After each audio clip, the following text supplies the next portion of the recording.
Hello dear students, welcome to my class. During this COVID-19 pandemic, I think you all are doing well at home and I hope you all remember me. I am Upasna and I will teach you one part of your secondary economics syllabus. So, there are two parts of secondary economics syllabus. One is microeconomics and another is macroeconomics. Today, I am going to discuss one unit of macroeconomics, that is determination of equilibrium, income and employment.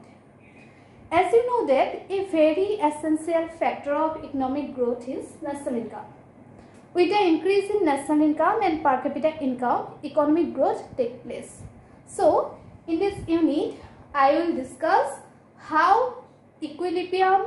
level of income is determined and which level of income is called equilibrium level of income. Okay? So, ebar moi okhomet koi disu তোমাকে জানাই যে তোমালোকৰ secondary economics syllabus খনৰ দুটা part আছে এটা হল micro economics যাক কোৱা হয় ব্যষ্টিবাদী অৰ্থবিজ্ঞান আৰু এটা হল মেক্ৰো ইকোনমিক্স যাক সমষ্টিবাদী অৰ্থবিজ্ঞান বুলি কোৱা হয় তো আজি মই সমষ্টিবাদী অৰ্থবিজ্ঞানৰ এটা ইউনিট যাৰ নামটো হল ভাৰসাম্য আয় আৰু নিযুক্তি নিৰ্ধাৰণ এই ইউনিটটো ডিসকাস কৰিম ঠিক আছে তো তোমালোকে ইউনিটটোলৈ যোৱাৰ আগতে হোমৰ আগতে প্ৰথমতে জানিব লাগিব ভাৰসাম্য আয়নো কি হয় হল কোনটো আয়ৰ স্তৰক ভাৰসাম্য আয় স্তৰ বুলি কোৱা হয় তো সেইখিনি কথা আমি প্ৰথমতে গম পাব লাগিব তোমালোকে জানাই যে ভাৰসাম্য হল এনেকুৱা এটা অৱস্থা যিটো অৱস্থা পোৱাৰ পাছত কোনো তাৰ পৰা মুভ কৰিব নিবিচাৰে তো ভাৰসাম্য আয়ৰ স্তৰটো তেনেকুৱা এটা স্তৰ হয় যিখিনি কথা আমি ডিটেইল এই ইউনিটটোত ডিসকাস কৰিম এতিয়া ইউনিটটো পঢ়োৱাৰ আগতে সবকে মই এটা কথা কৈ লওঁ যে এটো যেহেতু এটা মেক্ৰো ইকোনমিক্সৰ ইউনিট হয় এই ইউনিটটো ইয়াৰ আগৰ যেটো ইউনিট নেশ্যনেল ইনকাম তাৰ লগত বহুতখিনি লিংক হৈ আছে হল এত বহুতখিনি এনেকুৱা তোমালোকে কনসেপ্ট পাবা যিখিনি অলৰেডি তোমালোকে নেশ্যনেল ইনকাম ইউনিটটোত পাই আহিছা তো প্ৰথমতে তোমালোকে সেই কনসেপ্টখিনি ক্লিয়াৰ কৰি ল'ব লাগিব কজ ইয়াত মই এনেকুৱা কিছুমান সৰু সৰু কনসেপ্ট স্কিপ কৰিব পাৰো বা ফাৰ্দাৰ ষ্টাডি সেইখিনি ওপৰত ডিসকাস নকৰিব পাৰো তো তাৰ কাৰণে মই তোমালোকক ৰিকুৱেষ্ট কৰিছো যে প্ৰথমতে তোমালোকে সেই নেশ্যনেল ইনকাম চেপ্টাৰটো ক্লিয়াৰ কৰি ল'বা তাৰ পিছত এই ইউনিটটো চাবা এটা যেহেতু এটা বহুত দীঘল ইউনিট হয় ইয়াৰ পৰা এক্সামত 15 to 18 মাৰ্কস আহিব ম্যাথছ আহিব তো তাৰ কাৰণে প্ৰথমতে তোমালোকে এই ইউনিটটো ক্লিয়াৰ কৰি ল'বা ঠিক আছে তো let's start there are two approach through which we can determine equilibrium level of income. One is aggregate demand and aggregate supply approach and another is saving and investment approach. দুটা পদ্ধতি আছে যাৰ সহায়ত আমি ভাৰসাম্য আয় নিৰ্ধাৰণ কৰিব পাৰো তাৰ এটা পদ্ধতিৰ নাম হল সামগ্ৰিক চাহিদা আৰু সামগ্ৰিক যোগান পদ্ধতি aggregate demand and aggregate supply approach অসমীয়া লিখি লবা আকৌ এবাৰ কৈছো সামগ্ৰিক চাহিদা আৰু সামগ্ৰিক যোগান পদ্ধতি আৰু দ্বিতীয় পদ্ধতিটো হল saving and investment approach Asamiya সঞ্চয় আৰু বিনিয়োগ পদ্ধতি তো আজি মই ইয়াত aggregate demand and aggregate supply এপ্ৰোচটো ডিসকাস কৰিম তো এই সেভিং এণ্ড ইনভেষ্টমেন্ট এপ্ৰোচটো এতিয়া আমাক নালাগে ঠিক আছে তো first of all we have to know that what is aggregate demand definition মই লিখি থোৱা আছে aggregate demand refers to the money value of all final goods and services demanded by an economy during an accounting year. এটা অৰ্থনৈতিক বৰ্ষত এখন অৰ্থনীতিয়ে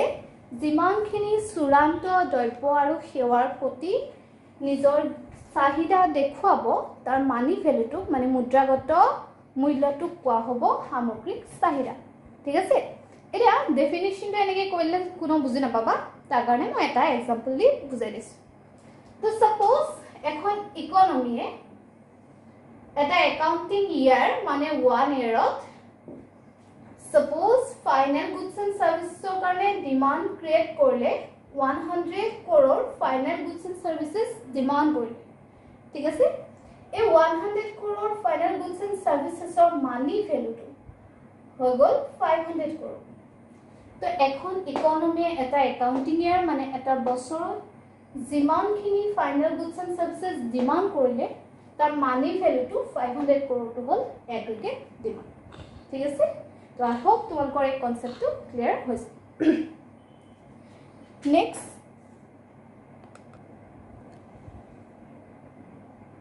next we have to study how aggregate demand is calculated.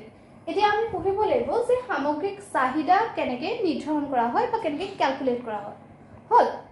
as you know that there are 4 sectors in an economy এখন অৰ্থনীতিত চাৰিটা খণ্ড থাকে বুলি তোমালোকক ইয়াৰ আগৰ ইউনিটত চাৰে কৈছিলে তো first one is household sector, next one is farm sector, then come government sector, and last one is foreign sector. Okay,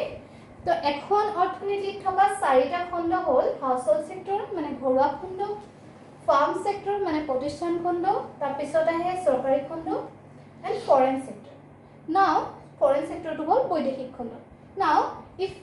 we want to calculate aggregate demand, then we have to add up demand for whole economy. আমি যদি সামগ্ৰিক চাহিদাটো নিৰ্ণয় কৰিব বিচাৰো তেতিয়াহলে আমি গোটেই অৰ্থনীতিখনৰ চাহিদাখিনি যোগ কৰিব লাগিব that means we have to add up demand for this 4 sector demand of this 4 sector আমি তেতিয়া কি কৰিব লাগিব এই চাৰিটা খণ্ড যে চাৰিটা খণ্ড আছে চাৰিটা খণ্ডই ক্ৰিয়েট কৰা ডিমান্ডখিনি আমি যোগ কৰিব লাগিব okay so let's see demand of household sector as you all know that household sector demand only consumption goods and services. They demand goods and services only for consumption purpose. This household sector demand for consumption goods and services is known as private consumption demand, which is indicated by C. In other words, we can say that expenditure incurred by household sector on consumption goods is called private consumption demand. ठीक है? তো কি হয় যে ঘৰুৱা খণ্ডই তোমালোকে জানাই যে অকল উপভোগ কৰিব কাৰণে কনজাম্পশন পাৰপজত গুডছ এণ্ড সাৰ্ভিসেস ডিমান্ড কৰে তেওঁলোকে কি হয় যে অকল নিজে খাবৰ কাৰণে বা নিজে ইউজ কৰিবৰ কাৰণে দ্ৰব্য বা সেৱা ডিমান্ড কৰে তো হাউসহোল্ড সেক্টৰ বা ঘৰুৱা খণ্ডৰ যিখিনি চাহিদা হয় সেই চাহিদাখিনি কোৱা হয় ব্যক্তিগত উপভোগ চাহিদা ইংলিছত প্ৰাইভেট কনজাম্পশন ডিমান্ড এখিনতে আৰু এটা কথা কৈ যাও The private consumption demand to মানুহৰ disposable income উপৰত ডিপেন্ড কৰে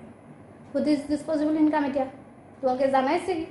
disposable income কি হয় যে ইনকামৰ এটা পাৰ্ট ডাইৰেক্ট ট্যাক্স দিয়াৰ পিছত আমি নিজ ইচ্ছামতে খৰচ কৰিবৰ কাৰণে যেটো পাৰ্ট আমাৰ হাতত থাকি যায় তাক কোৱা হয় disposable income তো private consumption demand to disposable income উপৰত ডিপেন্ড কৰে হলে অসমীয়াত আকৌ এবাৰ কৈছো যে ঘৰুৱা খণ্ডই উপভোগ দ্ৰব্য আৰু সেৱাৰ ওপৰত যিখিনি খৰচ কৰে তাক কোৱা হয় প্ৰাইভেট কনজাম্পশন ডিমান্ড বা ব্যক্তিগত উপভোগ চাহিদা নেক্সট কাম demand of farm sector you know that farm sector produce goods and services for household sector for that purpose they need consumption goods as well as inventories the foreign sector demand for consumption goods is known as private investment demand. In other words, we can say that expenditure incurred by foreign farm sector on capital goods is called private investment demand, which is indicated by I. Cool. Next, government sector also demand consumption as well as capital goods. The government sector demand is called government demand. চৰকাৰী খণ্ডই উপভোগৰ লগতে মূলধনী দ্ৰব্যৰ প্ৰতি নিজৰ চাহিদা দেখুৱায় তো চৰকাৰী খণ্ডৰ ডিমান্ডক কোৱা হয় বা চাহিদা কোৱা হয় চৰকাৰী চাহিদা হল next foreign sector demand is cold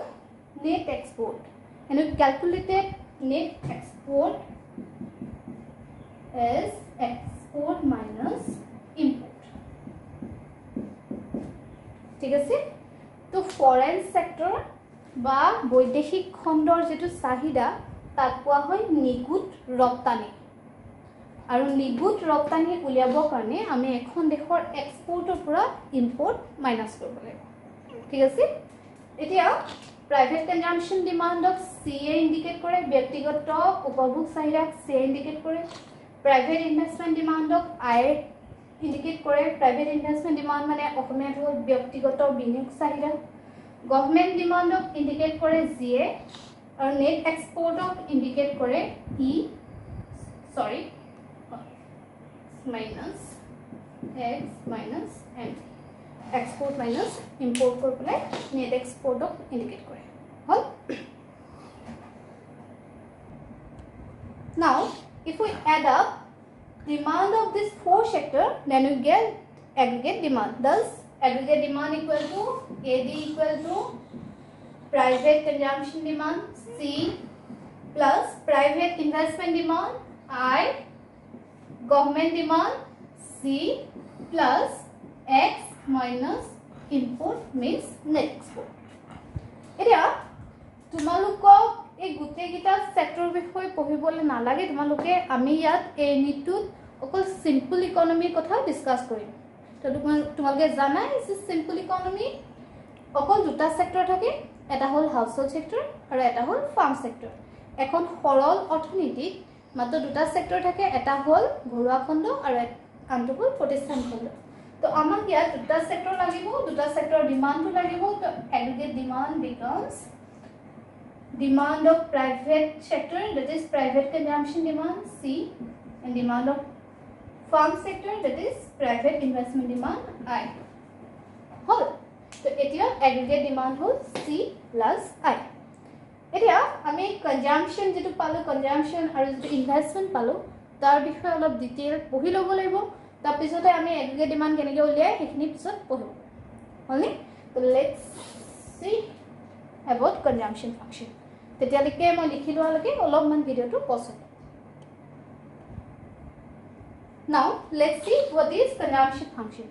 Consumption function expresses the functional relationship between level of consumption and income of an economy. Whole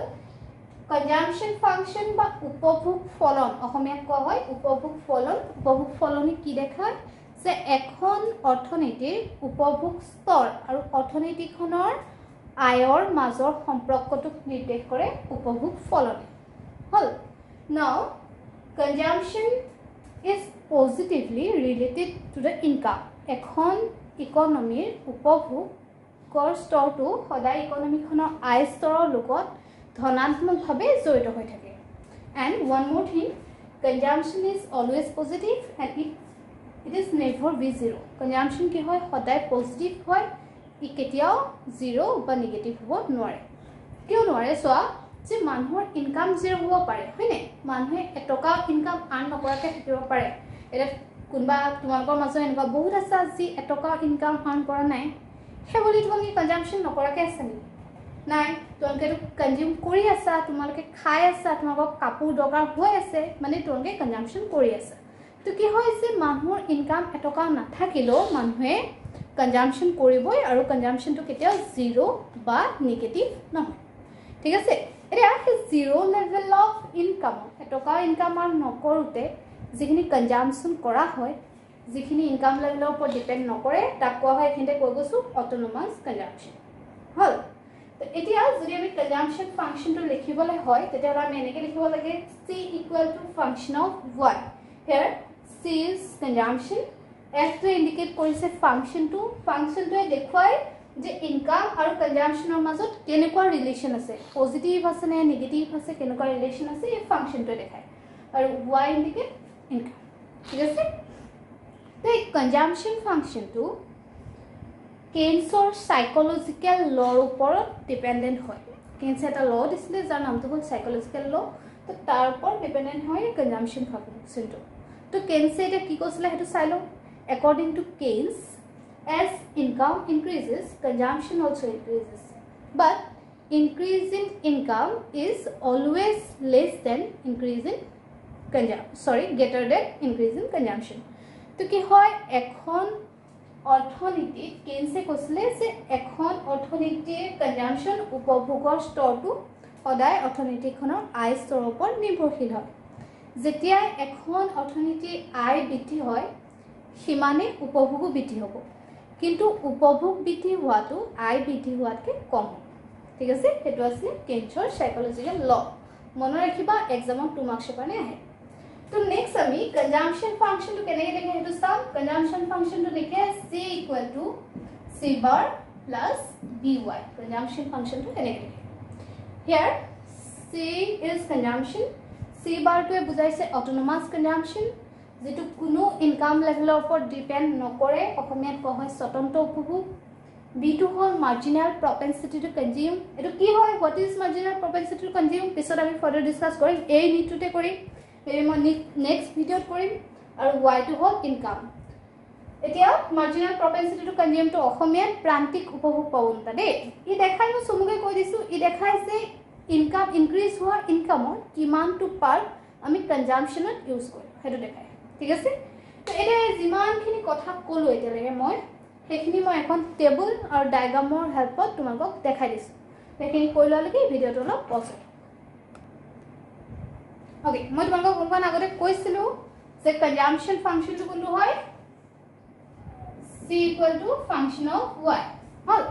এই কনজাম্পশন ফাংচনটো বা কনজাম্পশন উলিয়াৰ ইকুৱেশনটো কোনটো হয় c equal to c bar plus by hall clear তো এই গুটি কথাখিনি এই টেবুল আৰু ডায়াগ্ৰামৰ হেল্পত মই তোমাক এবাৰ বুজাই দিছো মই প্ৰথমতে তোমাক কি কৈছিলো যে কনজাম্পশন ফাংচনটো দেখুৱাই কনজাম্পশন আৰু ইনকামৰ মাজত ৰিলেশনশিপটো ফাংচনেল ৰিলেশনশিপটো হয়নে তো ডিফাৰেন্ট ইনকাম লেভেলত কনজাম্পশন কিমান হয় হেতু দেখাবৰ কাৰণে মই সৈ ডিফাৰেন্ট ইনকাম লেভেল বনাইছো তাৰ এগেইনস্ট কনজাম্পশন লিখিছো হল এয়া নেক্সট কথাটো কৈছিলো যে কনজাম্পশন ইনকামৰ লগত ডাইৰেক্টলি ৰিলেটেড হয় মানে যিমানে ইনকাম বাঢ়িব কনজাম্পশন বাঢ়িব যিমানে ইনকাম কমিব কনজাম্পশন কমিব তো ইয়াত সৈ যিমানে ইনকাম বাঢ়ি গৈছে কনজাম্পশন বাঢ়ি গৈছে নেক্সট কৈছিলো যে কনজাম্পশন ফাংচনটো কেন্সৰ সাইকোলজিক্যাল ল ওপৰত ডিপেন্ডেন্ট হয় according to Keynes কি কৈছিলো যিমানে এখন ইকোনমিক ইনকাম বাঢ়িব সিমানে কনজাম্পশন বাঢ়িব বাট ইনকাম বঢ়াৰ ৰেটটো কনজাম্পশন বঢ়াৰ ৰেটতকে বেছি হ'ব ঠিক আছে তো এতিয়া এখিনি তোমালোকে চোৱা আৰু এটা কথা কৈছিলো যে কনজাম্পশন কেতিয়াও 0 হ'ব নোৱাৰে কনজাম্পশন সদায় পজিটিভ হয় তো ইনকাম 0 হলো 0 হ'ব পাৰে ইনকাম 0 হলো কনজাম্পশন 0 হ'ব নোৱাৰে তো কি কৰে যেতিয়া মানুহৰ ইনকাম 0 হয় তেতিয়া হলে কনজাম্পশন কৰিব কাৰণে মানুহে আইদাৰ তেওঁলোকৰ পাস সেভিং কাৰ্টেল কৰিব নহলে কাবাবা বড়ো কৰি হলো কনজাম্পশন কৰিব ঠিক আছে তো এটি সোয়া এই টেবুলখনত কি দেখাইছো যে যিমানে ইনকাম ইনক্ৰিজ হৈছে তো ইট সাপোজ ইনকাম ইনক্ৰিজ হল 0 পৰা 100 বাট কনজাম্পশন ইনক্ৰিজ হল 40 পৰা 80 মানে 40k হলে আকৌ ইনকাম ইনক্ৰিজ হল 100 পৰা তো ইয়াত কি হৈছে যে ইনকাম যিমানটো ৰেটত বাঢ়িছে তাতকে কম ৰেটত কনজাম্পশনটো বাঢ়িছে ঠিক আছে এটা কথাটো হল বাকিখিনি কি হয় ইনকাম তো ইনকামটো সদায় মনত ৰাখিব পিছতো লাগিব আমাৰ ইনকামটো দুটা ভাগত ভাগ হয় ইনকামৰ এটা পাৰ্ট আমি কনজাম্পশনত ইউজ কৰো হলে আৰু যেটো বাকিখিনি আমাৰ ওচৰত থাকি যোৱা পইচাখিনি আমি সদায় সেভ কৰো হল আমাৰ আয় সদায় দুটা ভাগত ভাগ হয় আয়ৰ এটা ভাগ আমি উপভোগ কৰো আৰু বাকি যিখিনি থাকি যায় সেইখিনি আমি সঞ্চয় কৰো হল এতিয়া যিমানে ইনকাম চেঞ্জ হ'ব এই কনজাম্পশন আৰু সেভিংসটো চেঞ্জ আহিব ইনকাম চেঞ্জ হোৱাটো দেখাই ডেলে তো মানে ইনকাম চেঞ্জ হ'ল তাৰ কাৰণে কনজাম্পশন চেঞ্জ হ'ল ডেল সি লগতে সেভিংস চেঞ্জ হ'ব ডেল এস তো ইয়াত ইনকাম যে ইনক্ৰিজ হ'ল কিমান ইনক্ৰিজ হ'ল 100 তো কনজাম্পশন কিমান ইনক্ৰিজ হ'ল 80 তো 100 টু পৰা 80 গলে বাকি যি 20 থাকিলে এই চেঞ্জটো হ'ল সেভিংসৰ চেঞ্জ ঠিক আছে এখিনিতে আৰু এটা কথা ক্লিয়াৰ কৰি দিও মই এটু কিন্তু কোৱা নাই যে টোটাল এমাউন্টৰ লগত কনজাম্পশন ইকুৱেল হ'ব নোৱাৰে বা টোটাল ইনকামতকে বেছি হ'ব নোৱাৰে হেতু কোৱা নাই মই এটু কৈছো যে চেঞ্জ হোৱা ইনকামটো চেঞ্জ হোৱা কনজাম্পশনতকে বেছি হয় তাৰ লগত ইকুৱেল বা তাতকে সৰু নহয় ঠিক আছে তো এই কনজাম্পশন ফাংচনটো যদি আমি টেবুলৰ সহায়ত দেখাও কনজাম্পশনৰ গুটে ইনকামৰ ৰিলেশনটো যদি আমি ডায়াগ্ৰামত এক্সপ্ৰেস কৰো তেতিয়া হলে আমি কনজাম্পশন কাৰ্ভডাল পাম যেডাল এনেকুৱা আপওয়াৰ্ড ৰাইজিং হ'ব আপওয়াৰ্ড ৰাইজিং কেলে হয় কনজাম্পশন আৰু ইনকামৰ মাজত পজিটিভ ৰিলেশন থকাৰ কাৰণে কাৰ্ভডাল আপওয়াৰ্ড ৰাইজিং হয় হল মানে যিমানে ইনকাম ইনক্ৰিজ হ'ব সাপোজ ইনকাম আছে 100 তো কনজাম্পশন আছে সাপোজ আমি ধৰি লৈছো 50 আৰু ইনকাম সাপোজ ইনক্ৰিজ হৈ গ'ল 200 হলে তেতিয়া কনজাম্পশন সাপোজ ইনক্ৰিজ হৈ যাব 150 হল কনজাম্পশন আৰু ইনকামৰ মাজৰ পজিটিভ ৰিলেশন থকাৰ কাৰণে এই কাৰ্ভডাল সদায় আপৱাৰ্ড ৰাইজিং হয় হল নেক্সট হোৱা এই কাৰ্ভডাল সদায় 0 পৰা ষ্টাৰ্ট হোৱা নাই 0 পৰা ওপৰৰ পৰা ষ্টাৰ্ট হ'ব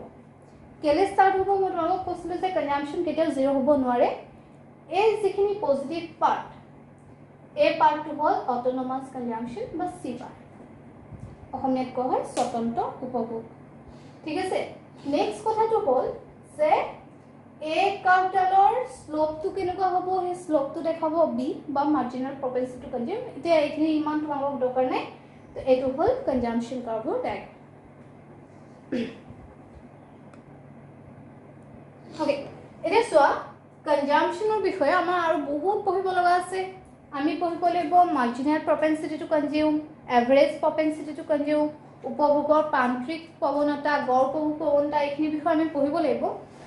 এইখিনি আজি আমি ডিসকাস নকৰো আজি আমি এতিয়া প্ৰথমতে কি ডিসকাস কৰিম যে আমাক এগ্ৰিগেট ডিমান্ডটো ক্যালকুলেট কৰিব কাৰণে কনজাম্পশ্যনৰ যিমানখিনি কথা লাগে সেইখিনিলৈকে ডিসকাস কৰি লৈছো বাট এইখিনি মই নেক্সট ভিডিঅ তোমালোকৰ আহি থকা ভিডিঅত এইখিনি বিষয়ে ডিসকাস কৰিম এতিয়া কনজাম্পশ্যনত আমি একদম এগ্ৰিগেট ডিমান্ডৰ আমি দুটা পাৰ্ট লৈছো ন কি কি আছে কম্পোনেন্ট দুটা এটা আছে কনজাম্পশ্যন আৰু এটা আছে ইনভেষ্টমেন্ট আমি এটা নেক্সট ইনভেষ্টমেন্টৰ ওপৰত ডিসকাস কৰিম ঠিক আছে তো এতিয়া ইনভেষ্টমেন্ট কি হয় তোমালোকক ন্যাশনাল ইনকাম চ্যাপ্টাৰত সাৰে পঢ়াইছিলে investment refers addition to the capital stock of an economy during an accounting year এখন অৰ্থনৈতিক এটা বৰ্ষত যিমানখিনি মূলধনী দ্ৰব্যৰ মজুত বৃদ্ধিৰ প্ৰক্ৰিয়াটো কোৱা হয় বিনিয়োগ হলে ইনভেষ্টমেন্ট বা বিনিয়োগ এতিয়া ইনভেষ্টমেন্ট দুটা টাইপছৰ থাকে এটা হ'ল অটোনমাছ ইনভেষ্টমেন্ট আৰু এটা হ'ল ইনডিউস ইনভেষ্টমেন্ট হল এগিটাৰ বিষয়ে আকৌ আমি বহুত ডিসকাস কৰিব লগা আছে এখিনি পিছত কৰিম যিখিনি লাগে একদম সমুকে মই হেখিনি কৈ গৈছো ইনভেষ্টমেন্ট দুটা টাইপৰ এটা হ'ল ইনডিউস ইনভেষ্টমেন্ট আৰু এটা হ'ল অটোনমাছ ইনভেষ্টমেন্ট ইনডিউস ইনভেষ্টমেন্ট কোনটো হয় যে ইনডিউস ইনভেষ্টমেন্টক অসমীয়াত কোৱা হয় ইনডিউস ইনভেষ্টমেন্টটো অসমীয়াত কোৱা হয় অভিপ্ৰেত বিনিয়োগ আৰু অটোনমাছ ইনভেষ্টমেন্টটো অসমীয়াত কোৱা হয় স্বতন্ত্ৰ বিনিয়োগ তো ইনডিউস ইনভেষ্টমেন্ট কি হয় যে যেটো ইনভেষ্টমেন্ট ইনকাম লেভেলৰ ওপৰত ডিপেন্ড কৰে সেই ইনভেষ্টমেন্টটো কোৱা হয় induce investment induce investment mainly profit আৰ্ন কৰিবৰ কাৰণে কৰা হয় হলে অটোনমাছ ইনভেষ্টমেন্ট হেতু হয় যে ইনকাম লেভেলৰ ওপৰত ডিপেন্ড নকৰে ইনকাম লেভেল ইনক্ৰিজ হলো ডিক্ৰিজ হলো হে ইনডিউস ইনভেষ্টমেন্ট কাৰ্ভডাল সদায় ইলাস্টিক হৈ থাকে ওকে আকৌ এবাৰ কৈছো যে ইনডিউস ইনভেষ্টমেন্ট ইনকাম লেভেলৰ ওপৰত ডিপেন্ড কৰে আৰু অটোনমাছ ইনভেষ্টমেন্ট ইনকাম লেভেলৰ ওপৰত ডিপেন্ড নকৰে কিয় কৰে কিয় নকৰে আমি পিছত পঢ়িম এতিয়া আমি ইনডিউস ইনভেষ্টমেন্ট আৰু অটোনমাছ ইনভেষ্টমেন্ট কোনটো কি হয় দেখাবৰ কাৰণে এখন টেবুল আৰু ডায়াগ্ৰাম বনাই মই তোমালোকক দেখাই দিছো তাৰ কাৰণে অলপমান ভিডিওটো পজ ওকে ইয়াত তোমালোকে দেখিছা ইয়াত দেখুৱা হৈছে ইনডিউস ইনভেষ্টমেন্ট এত কি হৈছে ইনকাম ইনক্ৰিজ হোৱাৰ লগে লগে ইনভেষ্টমেন্ট ইনক্ৰিজ হৈছে তো ইয়াত ডায়াগ্ৰামটো আগতে ইনকাম আৰু ইনভেষ্টমেন্টৰ মাজত পজিটিভ ৰিলেশনশিপ থকা কাৰণে কাৰ্ভডাল আপৱাৰ্ড ৰাইজিং হৈছে এটো হৈ গ'ল ইনডিউস ইনভেষ্টমেন্ট ঠিক আছে নেক্সট ইয়াত চোৱা ইনকাম ইনক্ৰিজ হোৱাৰ পাছতো ইনভেষ্টমেন্টৰ কোনো চেঞ্জ হোৱা নাই ইনভেষ্টমেন্টটো একে আছে তো ইয়াত তাৰ কাৰণে কি হৈছে কাৰ্ভডাল হৰাইজন্টাল টু ও এক্স এক্সিস হৈ গৈছে তো ইয়াত কোৱা হয় অটোনমাছ ইনভেষ্টমেন্ট ঠিক আছে অসমীয়াত কোৱা হয় স্বতন্ত্ৰ উপভোগ সৰি বিনিয়োগ এতিয়া এই অটোনমাছ ইনভেষ্টমেন্টটো আমাক এগ্ৰিগেট ডিমান্ড কাৰ্ভ আঁকিবৰ কাৰণে লাগে ইনডিউস ইনভেষ্টমেন্টটো নালাগে আমি তাত ধৰি লওঁ যে ইনভেষ্টমেন্টটো সেম থাকে চেঞ্জ নহয় তো এই যেটো অটোনমাছ ইনভেষ্টমেন্ট হয় তাক আই নট দি ইন্ডিকেট কৰা হয় বা কেতিয়াবা আমি কোৱা পাব পৰা আই ওপৰত বৰ্ডাৰ দি পেলাই অটোনমাছ ইনভেষ্টমেন্ট ইন্ডিকেট কৰে ঠিক আছে তো এতিয়া আমাক এগ্ৰিগেট ডিমান্ড ক্যালকুলেট কৰিবৰ কাৰণে যে দুটা কম্পোনেন্ট লাগে কনজাম্পশ্যন আৰু ইনভেষ্টমেন্ট আমি দুইটাৰ বিষয়ে পালো এতিয়া আমি এখন টেবুল আৰু ডায়াগ্ৰামৰ হেল্পত তোমালোকক মই দেখাম কেনেকৈ এগ্ৰিগেট ডিমান্ড ক্যালকুলেট কৰা হয় কাৰ্ভডাল কেনেকৈ ড্ৰ কৰা হয় তেতিয়ালৈকে অকমান ভিডিওটো পজ ওকে সো এটা এগ্ৰিগেট ডিমান্ড ক্যালকুলেট কৰা আৰু এগ্ৰিগেট ডিমান্ডৰ ডায়াগ্ৰাম আৰু টেবুল ইয়াত বনোৱা আছে এটা তোমালোকে প্ৰথমতে টেবুলখন চোৱা এই টেবুলখনত মই কনজাম্পশ্যনৰ তোমালোকক গোটেইখিনি পঢ়াই গৈছো অলপ আগতে ইয়াত কি হৈছে চোৱা ইনকাম 0 থাকোতে তোমালোকক আগত কৈছিলো কনজাম্পশন 0 হোৱা নাই মানে কনজাম্পশন পজিটিভ হৈছে যিমানেই ইনকাম ইনক্ৰিজ হৈছে কনজাম্পশন ইনক্ৰিজ হৈছে তোমালোকক কৈছিলো নেক্সট আহিলে আমাক এগ্ৰিগেট ডিমান্ডৰ কাৰণে বেলেগ এটা আনটা কম্পোনেন্ট লাগে ইনভেষ্টমেন্ট ইয়াত আমি অটোনমাস ইনভেষ্টমেন্ট ধৰিছো তো ইয়াত অটোনমাস ইনভেষ্টমেন্টটো কি হয় যে ইনকাম লেভেলৰ ওপৰত ডিপেন্ড নকৰে তাৰ কাৰণে ইনকাম বহাৰ পাছতো ইনভেষ্টমেন্টটো সেম হৈ আছে ঠিক আছে কোনো চেঞ্জ হোৱা নাই বহা বা কমা হোৱা নাই এতিয়া এগ্ৰিগেট ডিমান্ড ইকুৱেল টু কি পাইছিলো C plus I consumption plus investment তো কনজাম্পশন কিমান আছে 40 ইনভেষ্টমেন্ট কিমান আছে 40 এই দুইটা যদি এড কৰো তেতিয়াহলে কিমান হ'ব এগ্ৰিগেট ডিমান্ড 80 তো তেনেকে এই গুটেইখিনি কনজাম্পশনৰ ভ্যালু আৰু ইনভেষ্টমেন্টৰ ভ্যালু যদি আমি এড কৰো তেতিয়াহলে আমি এগ্ৰিগেট ডিমান্ড পাম তোমালোকে এইখিনিতে আৰু এটা কথা চোৱা যেহেতু এই দুটা এড কৰি আমি এগ্ৰিগেট ডিমান্ডটো পাইছো আৰু কনজাম্পশনটো ইনকাম ইনক্ৰিজ হোৱাৰ লগে লগে ইনক্ৰিজ হৈছে এই কাৰণে ইনকাম ইনক্ৰিজ হোৱাৰ লগে লগে এগ্ৰিগেট ডিমান্ডটো ইনক্ৰিজ হৈছে ঠিক আছে তো এই টেবুলখন যদি আমি ডায়াগ্ৰামত বনাবলৈ যাও তো তোমালোকে এনেকুৱা এটা ডায়াগ্ৰাম পাবা মই ইয়াত ডায়াগ্ৰামটো ভ্যালু পুট কৰি পেলাই ডায়াগ্ৰাম বনোৱা নাই তোমালোকে বনাই চাব পাৰা এই ভ্যালুখিনি পুট কৰি বনাই চাবা মই হাইপোথেটিক্যালি এই ডায়াগ্ৰামটো ড্ৰ কৰিছো তো ইয়াত কি হৈছে চোৱা আমি প্ৰথমতে ইনভেষ্টমেন্ট কাৰ্ভডাল ড্ৰ কৰিছো ইনভেষ্টমেন্টটো ইনকাম চেঞ্জ হোৱাৰ লগত চেঞ্জ হোৱা নাই সেম আছে তাৰ কাৰণে ইনভেষ্টমেন্ট কাৰ্ভডাল হৰাইজন্টেলটো OX এক্সিছ দেখিছা এই কাৰ্ভডাল কোনো চেঞ্জ হোৱা নাই হল next consumption to 0 level of ইনকামত কনজাম্পশন কেতিয়াও 0 নহয় কনজাম্পশন সদায় পজিটিভ হয় তাৰ কাৰণে কনজাম্পশন কাৰ্ভডাল কিন্তু 0 পৰা ষ্টাৰ্ট হোৱা নাই 0 ওপৰ পৰা ষ্টাৰ্ট হৈছে কত আছে 40 পৰা ষ্টাৰ্ট হৈছে তো 0 পা নহয় পজিটিভ এটা ভ্যালুৰ পৰা কনজাম্পশন কাৰ্ভডাল ষ্টাৰ্ট হৈছে এই তিনটা চোৱা আমি যেহেতু কনজাম্পশন আৰু ইনভেষ্টমেন্ট ফৰ 0 লেভেল অফ ইনকামত একেই ধৰিছো তো তাৰ কাৰণে কনজাম্পশন আৰু ইনকাম ইনভেষ্টমেন্ট দুইডাল কাৰ্ভ সেম পইণ্টৰ পৰা ষ্টাৰ্ট হৈছে হল আৰু কনজাম্পশন কাৰ্ভডাল ইনকামৰ আৰু কনজাম্পশনৰ পজিটিভ ৰিলেশনশিপ দেখাই আপৱাৰ্ড ৰাইজিং হৈছে নেক্সট আহিলে এগ্ৰিগেট ডিমান্ড কাৰ্ভডাল এগ্ৰিগেট ডিমান্ডটো কি হয় ইনভেষ্টমেন্ট আৰু কনজাম্পশন এই দুটা পাৰ্ট প্লাস কৰি আমি এগ্ৰিগেট ডিমান্ডটো উলিয়াইছো ঠিক আছে তো একেলগে চোৱা যে এটো এমাউন্ট হৈ গ'ল কনজাম্পশন হয় ইয়াৰ পৰা ইমানখিনি কনজাম্পশন সোমাই আছে তো এই এমাউন্টটো এটা চোৱা এগ্ৰিগেট ডিমান্ড কাৰ্ভডাল চোৱা এটা দেখিছা যে 0 লেভেল অফ ইনকামত কেতিয়া এগ্ৰিগেট ডিমান্ড 0 নহয় পজিটিভ হয় তো কেলে হয় যে কনজাম্পশন আৰু ইনভেষ্টমেন্ট দুটা প্লাস হৈ আছে তো এইখিনি চোৱা ইমানখিনি কনজাম্পশন প্লাস হৈ আছে হয় নাই আৰু ইয়াৰ লগত এই কনজাম্পশনৰ লগত সেম এমাউন্টৰ ইনভেষ্টমেন্ট ইমানখিনি প্লাস হৈ আছে তো এই কাৰ্ভডালৰ লগত ইমানখিনি পাৰ্টৰ লগত আৰু সেম এমাউন্টৰ কনজাম্পশন ইনভেষ্টমেন্ট যদি এড কৰি দিও তেতিয়া হলে আমি যেটো পইণ্ট পাম হেতু হল এগ্ৰিগেট ডিমান্ড ষ্টাৰ্টিং হোৱা পইণ্ট এই পইণ্টৰ পৰা এগ্ৰিগেট ডিমান্ড কাৰ্ভডাল ষ্টাৰ্ট হ'ব হলনে ইয়াৰ লগতে এতিয়া চোৱা এই দুইটা পাৰ্টৰ এড কৰি পেলাই এগ্ৰিগেট ডিমান্ড পাৰ্ট 2 বা এগ্ৰিগেট ডিমান্ড কাৰ্ভডাল আমি পাইছো মানে আমি কি পাইছো AD ইকুৱেল টু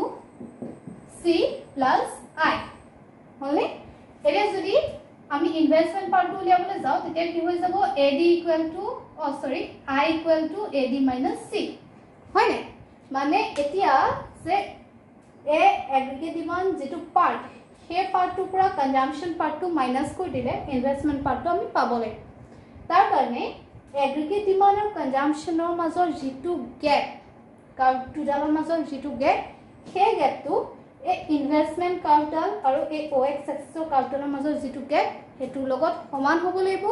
আৰু এটো ইকুৱেলি ইনক্ৰিজ হ'ব লাগিব হলে আকৌ এবাৰ কৈছো AD এগ্ৰিগেট ডিমান্ড আৰু কনজাম্পশন কাৰ্ভৰ মাজৰ যেটো গেপ সেই গেপটো OX এক্সিছ আৰু ইনভেষ্টমেন্ট কাৰ্ভৰ মাজৰ যেটো গেপ হেতুৰ লগত ইকুৱেল হ'ব লাগিব আৰু এটো ইকুৱেলি ইনক্ৰিজ হ'ব লাগিব ঠিক আছে আকৌ কৈছো যে এগ্ৰিগেট ডিমান্ড আৰু কনজাম্পশন কাৰ্ভৰ যেটো গেপ হেতু আৰু OX এক্সিছ আৰু ইনভেষ্টমেন্ট মানে বিনিয়োগ কাৰ্ভৰ যেটো গেপ হেতুৰ লগত ইকুৱেল হ'ব লাগিব কাৰণ হেখিনি ইনভেষ্টমেন্ট হয় ঠিক আছে তো এতিয়ালৈকে আমি কি পঢ়িলো আজি ভিডিওটো what is aggregate demand পঢ়িলো aggregate demandৰ কম্পোনেন্টখিনি পঢ়িলো নেক্সট আমি কনজাম্পশনৰ কথা পঢ়িলো কনজাম্পশন কাৰ্ভ ড্ৰ কৰিলো